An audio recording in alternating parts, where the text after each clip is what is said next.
اگلی صبح جب میں نے دکان کھولی تو ابھی صفائی بھی پوری نہیں کی تھی کہ وہی عورت اپنی کنیز کے ساتھ آئی اور کہنے لگی کہ کل قیمت دینا بھول گئی تھی، یہ درہم گن لو۔ میں نے اس کا شکریہ ادا کیا اور درہم گننے لگا، لیکن میرے جذبات محبت بہت زیادہ بیدار ہو گئے تھے۔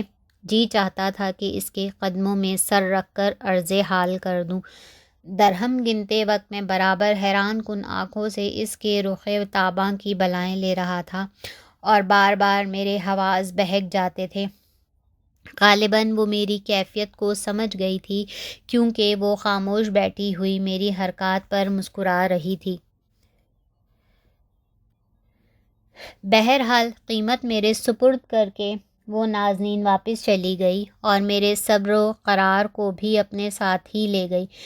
پھر 1 ماہ تک میں نے اس کو نہیں دیکھا، لیکن اس دوران میں 1 منٹ کے لیے بھی اس کو نہیں بھولا۔ راتوں کو خواب میں وہی حسین چہرہ نظر آتا، تمام دن اس کی راہ کو تکتے تکتے جس سے وہ دوبارہ آئی تھی میری آنکھیں تھک جاتیں۔ 1 مہینہ کے جان لیوا انتظار کے بعد ایک روز اس کی کنیز آئی اور کہنے لگی کہ ہماری بیگم نے تمہیں سلام کہا ہے اور خیریت پوچھی ہے۔ میں نے اس کنیز کی معرفت اپنا حال دل اس خاتون تک پہنچا دیا اور کہہ دیا کہ اگر آپ نے توجہ نہ کی تو میں زندہ نہیں رہ سکوں گا۔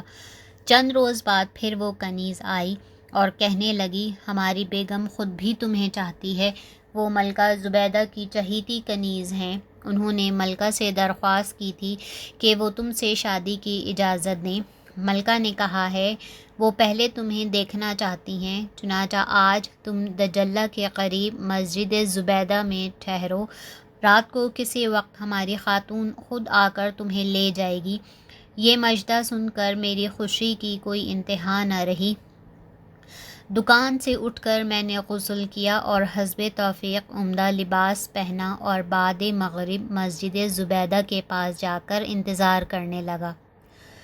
تھوڑی دیر میں وہ قطالہ عالم ایک کشتی میں آئی اور میرے پاس بیٹھ گئی۔ خواہش جذبات سے میری زبان بند تھی۔ میں نے اپنا سر اس کے قدموں میں رکھ دیا اور اپنے آنسوؤں سے اس کے پیروں کو تر کر دیا۔ اس نے محبت سے میرا سر اٹھایا اور سینے سے لگا کر دیر تک تسلی و تشفی دیتی رہی۔ پھر مجھے ایک صندوق میں بند کر کے کشتی میں رکھا گیا اور وہ کشتی ملکہ زبیدہ کے محل کے قریب ٹھہری۔ چند غلاموں نے وہ صندوق اٹھا کر ملکہ کے سامنے لے جا کر رکھ دیا۔ غلاموں کے چلے جانے کے بعد ملکہ زبیدہ نے مجھے باہر نکلوایا اور میرے حالات حسب و نسب دریافت کیا۔ پھر خوش ہو کر فرمایا کہ میں تمہاری شادی اپنی پیاری کنیز سے کرنا چاہتی ہوں، مجھے امید ہے کہ تم اس کو خوش رکھو گے۔ میں نے جھک کر ملکہ کے زیر قدم بوسہ دیا اور دستہ بدستہ کھڑے ہو کر عرض کیا کہ میں اس کی خوشنودی کے لیے اپنی جان تک نثار کر دوں گا۔ ملکہ نے حکم دیا کہ اس کو الگ مردانہ حصے میں رہنے کی جگہ دی جائے، کیونکہ خلیفہ کی اجازت کے بغیر شادی مناسب نہیں، اور ملکہ نے وعدہ فرمایا کہ خلیفہ سے میں خود اجازت حاصل کروں گی، لہٰذا مجھے ایک بہت خوشنما جگہ رہنے کے لیے دے دی گئی۔ دن میں 2-4 بار وہ محبوب کنیز میرے پاس آتی، 2-4 پیار و محبت کی باتیں کرتی، میرے زخم دل پر اپنی تشفی کا مرہم رکھتی۔ اسی طرح دن بسر ہوئے۔ آخر ایک روز ملکہ نے میری شادی کی اجازت حاصل کر لی اور قاضی صاحب کو بلا کر نکاح کر دیا گیا۔ سب کو کھانا سے فارغ ہو کر میں اپنی دلہن کے کمرے میں گیا اور اس کے قریب بیٹھا ہی تھا کہ اس نے ایک دم شور مچا دیا کہ دور ہو جاؤ، میرے قریب نہ آنا۔ میں سخت پریشان تھا کہ معاملہ کیا ہے۔ اتنے میں کنیزیں جمع ہو گئیں، لیکن میری دلہن برابر اصرار کرتی رہی، اس کو دور ہٹاؤ۔ جب میں نے اصرار دریافت کیا تو وہ کہنے لگی کہ تمہیں کس بے وقوف نے تربیت دی تھی کہ لہسن پلاؤ کھاؤ اور اپنی دلہن کے پاس چلے جاؤ؟ تم نے صابن و صندل سے ہاتھ صاف نہیں کیے؟ بو سے میرا دماغ پھٹا جا رہا ہے۔ تم اس قابل نہیں کہ کسی اعلیٰ صحبت میں جا سکو، تمہیں اس کی سزا بھگتنی پڑے گی۔ چنانچہ اس نے میرے ہاتھوں اور پیروں کے انگوٹھے کٹوا دیے اور عہد کیا کہ آئندہ میں لہسن پلاؤ نہیں کھاؤں گا یا کھانے کے بعد صابن و سندل سے خوب ہاتھ دھو لیا کروں گا۔ 2-4 روز میرے زخم اچھے ہو گئے اور وہ میرے ساتھ پیار و محبت سے رہنے لگی اور اکثر مجھے پیار کر کے اپنی زیادتی کی معافی مانگا کرتی۔ وہ کہا کرتی تھی کہ کنیز ہونے کے باوجود محل میں رہنے سے میرا دماغ خراب ہو گیا ہے اور اسی وجہ سے اس وقت غصے میں مجھ سے یہ حرکت ہوئی۔ بہرحال آئندہ زندگی میں بہت باوفا بیوی ثابت ہوئی، لیکن 2 سال سے زیادہ زندہ نہیں رہی۔ اس کے انتقال کے بعد میں نے یکے بعد دیگرے 4 عقد کیے، لیکن چاروں بیویاں مر گئیں۔ میں نے دل برداشتہ ہو کر ترک وطن کر دیا اور جگہ جگہ سیر و تفریح کرتا پھر رہا ہوں۔ مودی کی کہانی سن کر بادشاہ نے کہا کہ تمہاری کہانی بھی اس کبڑے کے واقعے سے زیادہ عجیب نہیں ہے۔ پھر حکیم کی طرف متوجہ ہو کر فرمایا کہ کچھ کہنا چاہتے ہو؟ حکیم نے کہا، جہاں پناہ میرا قصہ بھی سن لے، شاید اس کبڑے کے قصے سے زیادہ عجیب ہے۔ آپ بیتی۔ جن دنوں دمشق میں میرا مطب تھا، ایک روز شاہ دمشق نے مجھے طلب فرمایا اور ایک نوجوان کے علاج کا حکم دیا۔ میں نے مریض سے کہا کہ نبض دکھاؤ۔ اس نے بایاں ہاتھ آگے بڑھایا۔ مجھے بہت حیرت ہوئی کہ شاہی سلسلے کا آدمی ہو کر یہ شخص اتنا نہیں جانتا کہ نبض دائیں ہاتھ کی دکھائی جاتی ہے۔ اس وقت بادشاہ کی موجودگی کی وجہ سے خاموش رہا اور نبض دیکھ کر دوا تجویز کر دی۔ 1 مہینہ علاج ہوتا رہا اور خدا کے فضل سے وہ تندرست ہو گیا۔ میں نے اس کو غسل صحت کی اجازت دے دی اور دوران علاج کئی بار میں نے مریض کو دیکھا اور آخر کار یہ معلوم کرنے میں کامیاب ہو گیا وہ ہمیشہ بایاں ہاتھ دکھاتا ہے۔ دراصل اس کا دایاں ہاتھ کٹا ہوا تھا جس نے اسے عیب دار بنا دیا تھا۔ اس نے اپنا قصہ یوں سنانا شروع کیا۔ حکیم صاحب، میں موصل کے ایک مالدار تاجر کا لڑکا ہوں۔ میرے والد کے 10 بھائی تھے لیکن اولاد کسی سے نہیں تھی۔ میں بھی اپنے والد کا اکلوتا لڑکا تھا۔ میرے چچا اور میرے تائی مجھ سے بہت محبت کرتے تھے۔ ان کا خیال تھا کہ سب بھائیوں کا یہی اکیلا وارث ہے، اس لیے میری نگہداشت پر بھی بہت توجہ دی جاتی تھی۔ ایک روز میرے ایک چچا نے مصر کا کچھ ذکر اس انداز سے کیا کہ مجھے بھی مصر دیکھنے کا شوق پیدا ہو گیا۔ اسی دوران میرے چچا سامان تجارت لے جانے لگے تو میں نے بھی اصرار کیا کہ میں بھی مصر دیکھنا چاہتا ہوں۔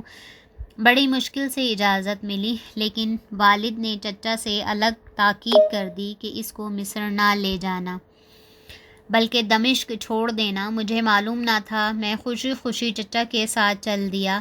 دمشق پہنچا۔ ہم چند روز ٹھہرے تاکہ کچھ اسباب فروخت کر لیں اور نیا خریدیں۔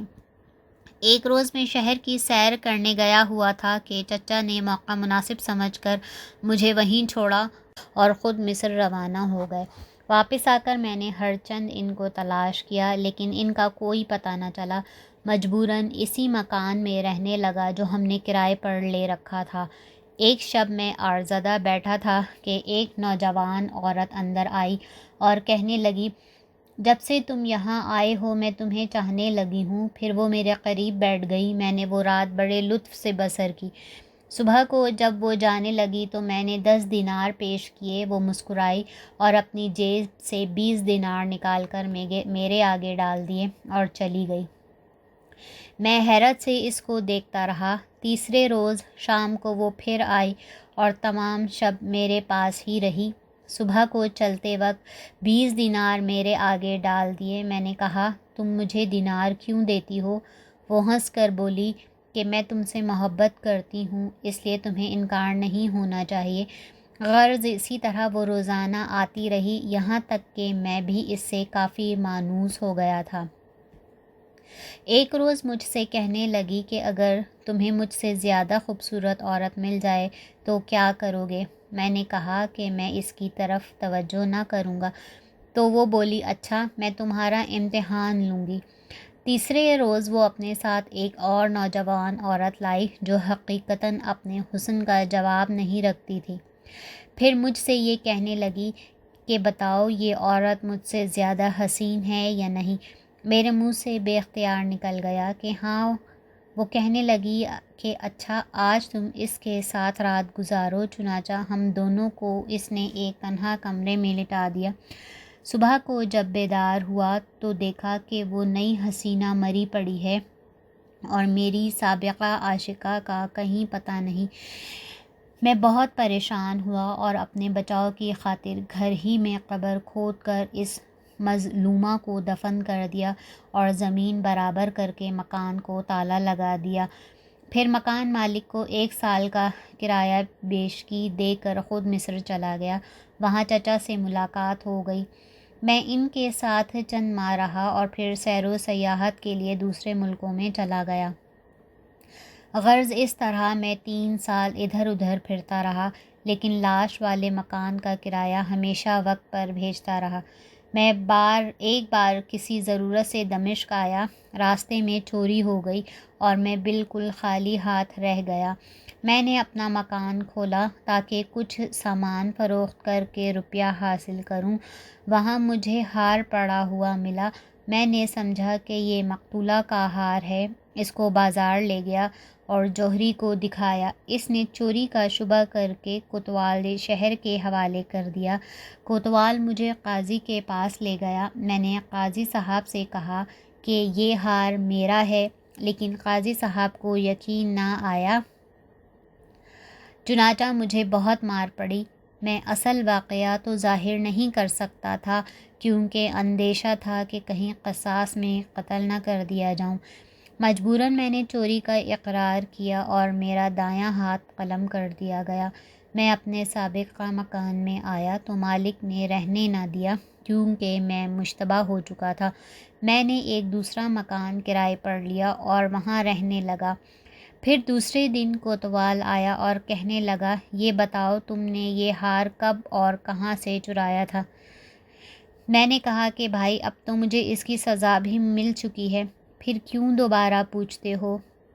کوتوال نے کہا کہ جس لڑکی کا یہ ہار ہے وہ عرصہ دراز سے غائب ہے اور جس مکان کو تم نے خالی کیا ہے اس میں کچھ علامات پائی جاتی ہیں کہ شاید لڑکی وہیں قتل کی گئی تھی۔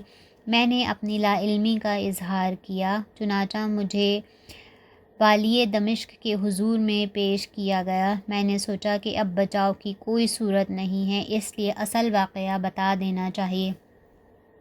چنانچہ میں نے شروع سے آخر تک کل واقعہ والی دمشق کے حضور میں عرض کر دیا، جسے سن کر وہ کچھ دیر تک خاموش رہا اور پھر مجھے تنہائی میں لے جا کر کہنے لگا، مجھے بہت افسوس ہے کہ تمہارا ہاتھ کاٹ دیا گیا۔ خیر میں اس کی تلافی کرنا چاہتا ہوں۔ دراصل وہ دونوں عورتیں جو تمہارے پاس گئی تھیں میری سوتیلی لڑکیاں تھیں، ایک قتل ہو گئی اور دوسری بھی اس دنیا میں نہیں ہے۔ کم اصل سے وفا کی امید نہیں ہو سکتی۔ چنانچہ انہوں نے اپنی بدکاری کا انجام بھی بھگت لیا۔ اب میری ایک لڑکی ہے، میں اس سے تمہاری شادی کرنا چاہتا ہوں تاکہ تم پر سے بدنامی کا دھبا دور ہو جائے۔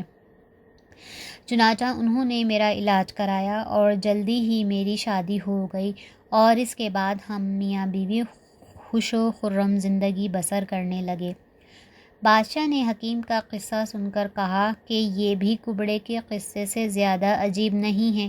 پھر درزی کی طرف متوجہ ہو کر فرمایا، اگر تم نے بھی کوئی عجیب واقعہ نہ سنایا تو میں سب کو قتل کرا دوں گا۔ درزی آداب بجا لا کر آگے بڑھا اور اپنی داستان حیات شروع کی۔ درزی کی کہانی۔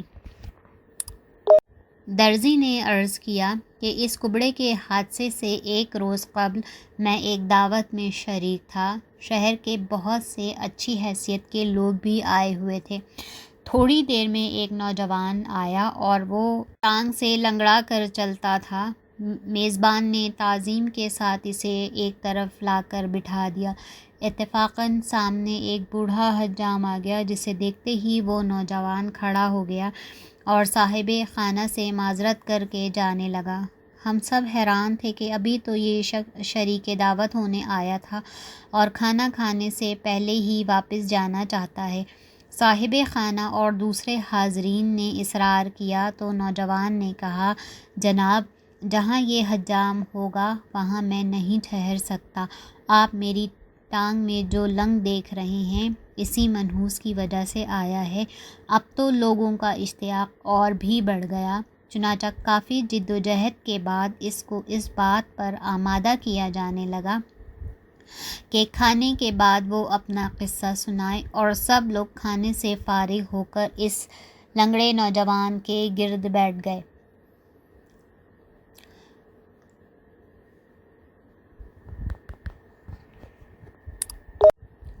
صاحبان، میں بغداد کا رہنے والا ہوں۔ میرے والد تجارت کیا کرتے تھے۔ ہمارا کاروبار بہت اچھا تھا۔ والد کے انتقال کے بعد میں نے دکان سنبھالی اور بدستور سابق کام چلاتا رہا۔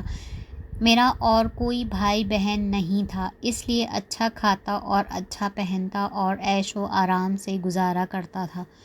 ابتدائی عمر میں ہی والد صاحب نے میرے ذہن میں یہ بٹھا دیا تھا کہ عورت بے وفا ہوتی ہے، اس لیے میں عورتوں سے ایک قسم کی نفرت کرتا تھا اور دل میں یہ سوچ رکھا تھا کہ شادی نہیں کروں گا۔ ایک روز میں اپنی دکان پر جا رہا تھا